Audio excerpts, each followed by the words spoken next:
नमस्कार दोस्तों, मैं हूं आकाश द्विवेदी और मैं हूं विनय कौशिक और हम आपका एक बार फिर से स्वागत करते हैं हमारे चैनल पंचायती ताऊ में। तो दोस्तों, जैसा कि आप सभी लोगों को पता है, सदियों से चली आ रही इस विवाद का अंत आज हो चुका है और कोर्ट के फैसले के आने के बाद आज भूमि पूजन संपन्न हो चुका है। लेकिन इसके इतिहास के बारे में बहुत कम लोग ही पूरी तरह वाकिफ़ हैं। तो आइए लेके चलते हैं आपको उन दिनों में। इतिहासकारों के अनुसार लगभग 100 ईसा पूर्व की बात है, जब भारत में राजा विक्रमादित्य का शासनकाल हुआ करता था। तब उसमें से उनके 9 रत्नों में से एक महाकवि कालिदास के अनुसार राजा विक्रमादित्य ने ही अयोध्या के राम मंदिर का जीर्णोद्धार करवाया था। उसके पश्चात कई राजाओं ने उस मंदिर की देखरेख की। तत्पश्चात सुगवंश के राजा पुष्पमित्र ने इस मंदिर का पुनः जीर्णोद्धार करवाया और फिर गुप्त वंश का शासन आया और 11वीं सदी के आते आते कन्नौज के राजा जयचंद ने अयोध्या में अपना अधिकार कर लिया और वहाँ के प्रशस्ति शिलालेख को उखड़वाकर वहाँ अपना नाम गुदवा लिया।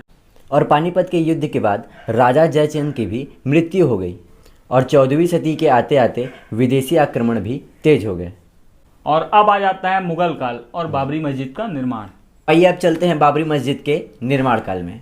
1527 में जब मुस्लिम सम्राट बाबर फरगना से भारत आया तो उसने सिकरी में हिंदू राजा राणा संग्राम सिंह को तोपखाने और गोला बारूद की मदद से हराया। और इस जीत के बाद बाबर ने उस क्षेत्र पर कब्जा कर लिया और अपने सेनापति मीर बाकी को वहाँ का सूबेदार बनाया। मीर बाकी ने अयोध्या में 1527 ईस्वी में बाबर मस्जिद का निर्माण करवाया और इसका नामकरण सम्राट बाबर के नाम पर रखा। और अब बाबरी मस्जिद के बारे में आपको मैं थोड़ा सा बता दूं तो बाबरी मस्जिद दिखने में कुछ इस प्रकार था। विशाल 3 बड़े बड़े गुंबद, चारों ओर से बड़े बड़े विशाल दीवारों से घिरे हुए और मस्जिद से लगा हुआ एक आंगन और उसी आंगन में एक मीठे जल का कुआं। और अब आ जाते हैं उस विवाद पर जो कई दशकों से हमारे बीच चलता आ रहा है। 6 दिसंबर 1992 का दिन तो आप लोगों को याद ही होगा, आपको नहीं तो पूरे भारतवर्ष को, और पूरे भारतवर्ष को नहीं तो कम से कम अयोध्या नगरी तो इस दिन को कभी नहीं भुला सकती है। विशालकाय सेवकों का रेला आज के दिन अयोध्या की गलियों में जय जय श्री राम के नारे लगाता हुआ घूम रहा था और उन्हीं के द्वारा आज के दिन बाबरी मस्जिद को ध्वस्त किया गया था। तब से पूरे भारत में तनावपूर्ण माहौल बना हुआ था, जिसके परिणाम स्वरूप देश के अन्य हिस्सों में भी उससे ज़्यादा तनावपूर्ण स्थिति बनी हुई थी। तो उस दिन के मूल कारण पे हम गौर कर लेते हैं, यानी उस दिन का इतिहास हम जान लेते हैं, यानी 6 दिसंबर का दिन कैसे आया। तो आइए चलते हैं इतिहास के पन्नों की ओर।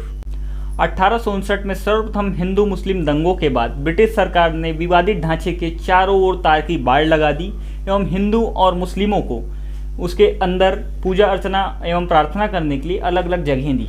1985 में महंत रघुवर दास जी ने फैजाबाद कोर्ट में राम जन्मभूमि के लिए याचिका दायर की और सन 1950 में मस्जिद के अंदर से राम जी की मूर्तियां पाई गई, जिसके बाद फिर से एक बार विवादों ने जन्म लिया। 1955 में गोपाल बिसरत जी ने फैजाबाद के कोर्ट में याचिका दायर कर राम जी के पूजा के लिए इजाज़त ले ली और इस इजाज़त के मिलने के बाद गुस्साए हुए मुसलमानों ने बाबरी मस्जिद एक्शन टीम का गठन किया और सन 1989 में भारतीय जनता पार्टी ने भी इस आंदोलन में हिस्सेदारी ले ली, जिससे आंदोलन और तेज हो गया।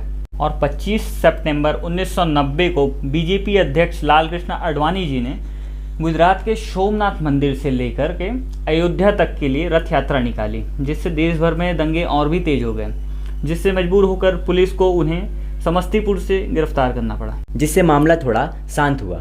6 दिसंबर 1992 को दोनों पक्षों के बीच बैठक हुआ और उस बैठक में यह नतीजा निकला कि सुप्रीम कोर्ट के फैसले को ही सर्वोपरि माना जाएगा। और 2003 में खुदाई के दौरान पुरातत्व विभाग को राम मंदिर के कुछ अवशेष भी प्राप्त हुए। उसके बाद 30 सितंबर 2010 को इलाहाबाद उच्च न्यायालय ने इस जमीन को 3 हिस्से में बांट दिया। पहला हिस्सा गया राम जन्मभूमि के लिए, दूसरा सुन्नी वक्फ बोर्ड के लिए, तीसरा हिस्सा गया निर्मोही अखाड़े के लिए। लेकिन उसके पश्चात 9 नवंबर 2019 को फिर से फैसला आया कि जो विवादित जमीन था उसे हिंदुओं को दिया जाए एवं सुन्नी वक्फ बोर्ड को एक अलग जगह पर 5 एकड़ जमीन मस्जिद बनाने के लिए दी गई। और इसके बाद कल राम मंदिर निर्माण के लिए माननीय श्री नरेंद्र मोदी जी द्वारा भूमि पूजन संपन्न किया गया। तो दोस्तों, ये था राम मंदिर और बाबरी मस्जिद का पूरा इतिहास जो हमने इंटरनेट के तथ्यों से जुटाया है। तो दोस्तों, अगर आपको वीडियो पसंद आई हो तो इसे लाइक शेयर करना ना भूलें और हमारे चैनल को ऐसे ही वीडियो देखने के लिए सब्सक्राइब करें। तब तक के लिए दोस्तों, जय श्री राम।